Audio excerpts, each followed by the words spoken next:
আবারও সামনে এলো লুটের ঘটনা। কোন্নগরের 130 জিটি রোডে অবস্থিত গ্যারেজ মারুতি কার ওয়ার্কশপে এবার হলো লুট, এমনটাই জানালো গ্যারেজের কর্ণধার দিলীপ জানা। তার বক্তব্য, কিছুদিন আগে এই গ্যারেজে হয় ভাঙচুর ও লক্ষাধিক টাকার জিনিসপত্র লুট। তিনি পুলিশের এই অভিযোগ জানান। আসুন জানবো ঠিক কি ঘটেছিল এই গ্যারেজের কর্ণধার দিলীপ জানার কাছ থেকে।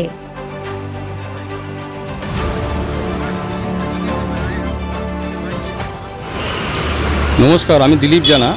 আমার একটি গ্যারেজ কোন্নগর 138 জিটি রোডের উপরে। আমি এই গ্যারেজের মালিক কর্ণধর।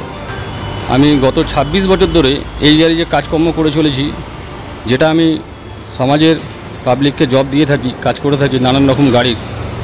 তো গত 29/6 রাত্রিরে এই গ্যারেজটি রাত্রির 1:30 নাগাদ সম্পূর্ণভাবে ভাঙচুর করা হয়, লুট করা হয়, ডাকাতি করা হয়। সমস্ত মালপত্র এবং সামনের গেট, মধ্যিখানের 2টি ক্লকসেবল গেট আর গোডাউন ঘরের 2টো ক্লকসেবল গেট এবং শাটার গেট এবং সমস্ত মালপত্র চুরি ডাকাতি করা হয়।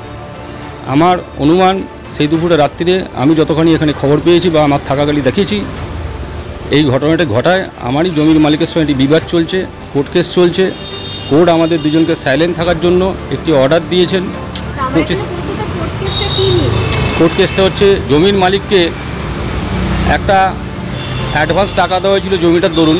সেই জমিটা আমি যেটা ব্যবহার করছি, ব্যবহারযোগ্য জমি, সেই জমিটা মালিকের আমাকে অফার দিয়েছেন কি 25 লাখ টাকা আমি বিক্রি করব।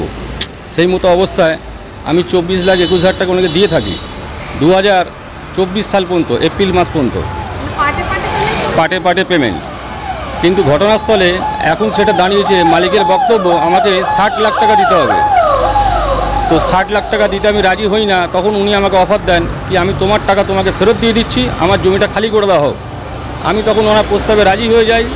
উনি আমাকে অলরেডি 7,70,000 টাকা মতন ফেরতও দিয়েছেন আরটিজিএস করে, 7,70,000 টাকা আরটিজিএস করে, এনএফটি করে। আর বাকি টাকাটা দিয়ে দেবো বলে প্রতিশ্রুতি দিয়েছেন। প্রতিশ্রুতি দেওয়ার পরে আমাকে বলেছেন আপনি মালপত্র আস্তে আস্তে খুলে নিন।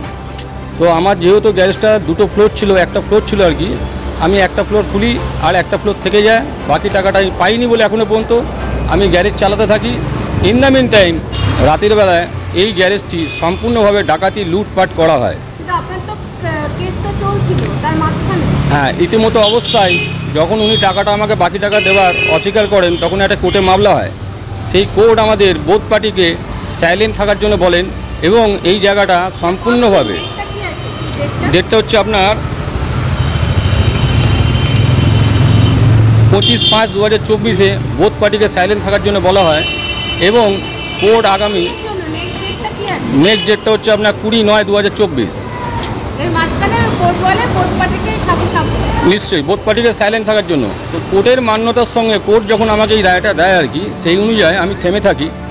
আমি আশা করিনি কি 29/6/2024 রাতের বেলায় এরকম ডাকাতি হয়ে যায়, এরকম গণ্ডগোল হয়ে যায়, প্রবলেম হয়ে যাবে। তো এই প্রবলেমটা করার পরে আমাকে উনি,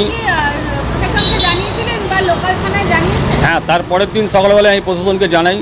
30 তারিখে জানিয়েছি। একটি এফআইআর ওনার নামে করেছি, ওনাদের নামে করেছি। সেই এফআইআরটা এরকম উল্লেখ করা আছে কি আমার এই মালপত্র ডাকাতি, চুরি ডাকাতি হয়ে গেছে।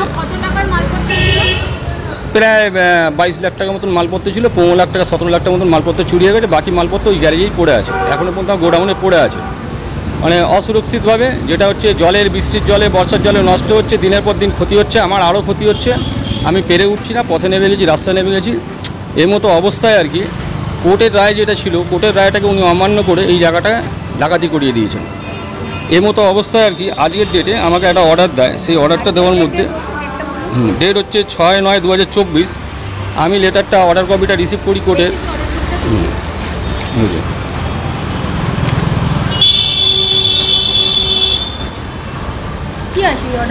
এই অর্ডারে লেখা আছে কি উনি ওনার জমিতে একটি ওয়াল তুলবেন, পাঁচিল তুলবেন, যার জন্য আমাকে কোর্ট অর্ডার দিয়েছে।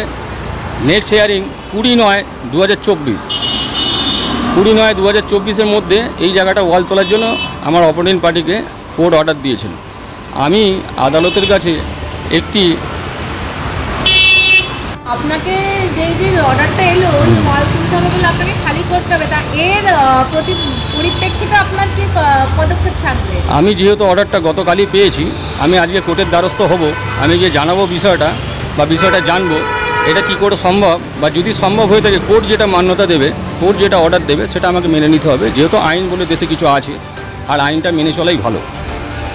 না আপনি কোর্ট এবং প্রশাসনের উপর আস্থা রাখেন? নিশ্চয়ই, আমাদের সম্পূর্ণভাবে দেখা গেছে কোর্ট যেটা বিচার করবেন বা কোর্ট থেকে বিচার পাওয়া যায়।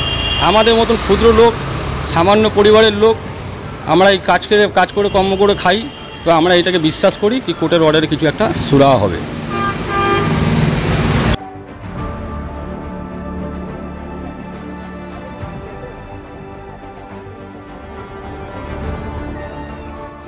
কোন্নগর থেকে দেবশ্রী মুখার্জির রিপোর্ট 24x7 নিউজ বেঙ্গল।